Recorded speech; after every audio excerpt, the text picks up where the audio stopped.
A typical afternoon for Surrey's Chief Constable, going through the paperwork, trying to find ways of juggling his limited resources.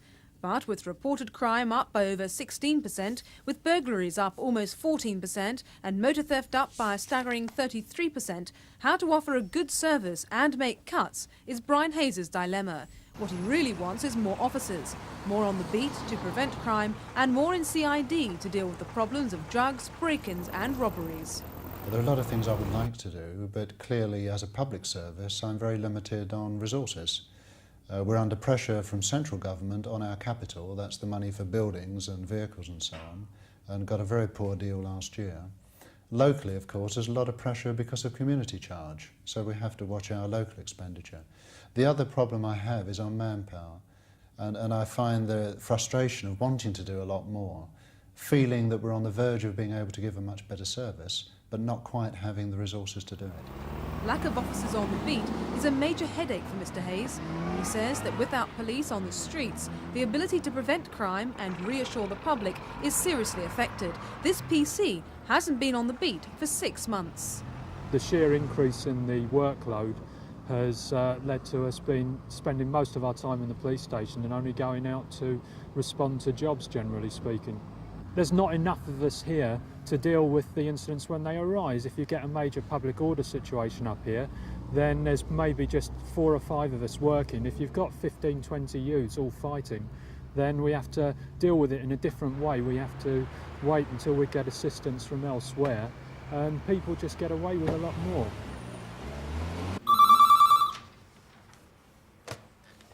CID, can I help you? CID's also at the sharp end. This office in Reigate, like many others, is constantly busy. A multitude of crimes have to be dealt with. But manpower problems mean that whether or not a case is tackled by CID depends on the seriousness of the crime. We could deal with some of the less serious crimes and take some of that workload off of our uniformed colleagues if we had more staff. We don't at the moment, and so there are offences which perhaps we ought to be looking at, which we don't at the moment as CID officers. Motorways also pose a problem. Police say the amount of motorway that runs through the county brings with it more crime, as they offer quick and easy access to the wealthy areas of the county. And drug pushers use them to target rural towns. The first cocaine processing laboratory ever found in Europe was uncovered in this building in Cranley. Surrey's Chief Constable also points to the problems of patrolling the roads.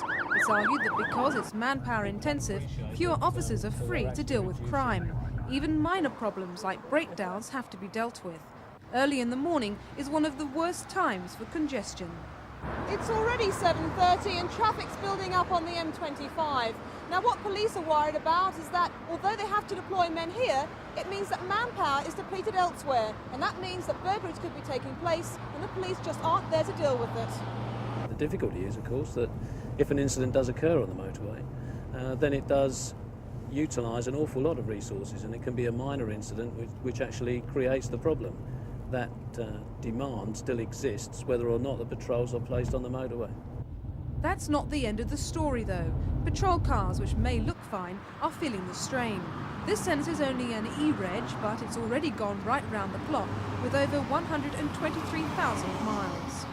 We're very short this year. We needed about £6 million to spend on buildings and vehicles and communications, and Home Office only approved just over £3 million, so that was about 50% of what we needed. So that did cause tremendous problems. It remains to be seen what happens next year. 1 year you can cope with and put things off. 2 years could be crucial. Tonight, the Home Office said that they're committed to fighting crime and that spending on law and order has actually increased by 70% since the government came to power. But the message from Surrey Police is clear.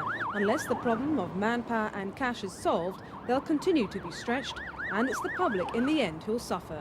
This is Kitha Hutton for Thames News.